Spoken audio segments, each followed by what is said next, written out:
वालेकुम। जीएसएल का फाइनल है, हमारे साथ मौजूद हैं सोडेटिया जमात के जनाब शाहिद भाई। अस्सलाम वालेकुम शाहिद भाई, आज के मैच के वाले से क्या तासरात हैं आप? माशाल्लाह, अस्सलाम वालेकुम वरहमतुल्लाहि वबरकातुहू। मैच बहुत अच्छा चल रहा है और माशाल्लाह दोनों टीमें अपना जोर लगा रही है, जान लगा रही है और जो मेहनत करेगा वही जीतेगा इंशाल्लाह।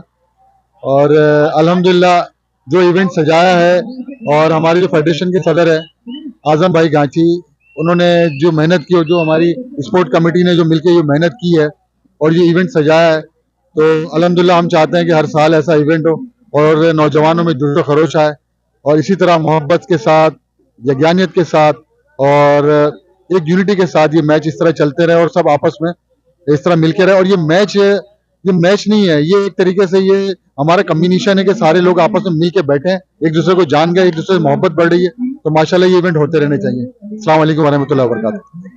अच्छा शाहिद भाई, आपकी टीम सेमीफाइनल में आई और फाइनल तक नहीं, आपको कोई दुख, कोई ऐसा गम तो नहीं है कि भाई मेरी टीम क्यों नहीं आई? क्या तासरात है आप? देखें, थोड़ा बहुत तो अफसोस होता है क्योंकि जाहिर सी बात है मेरी टीम है, उन्होंने बहुत मेहनत की इस पे ना। मगर ये कि खुशी ये भी है कि भाई अगर सोरठिया नहीं जीतेगा तो जामनगर जीत जाएगा, जामनगर नहीं जीतेगा तो मागरोल जीतेगा, मगर जीतेगा घांची, और जब घांची जीतेगा तो समझ लो हम भी जीत गए। शुक्रिया।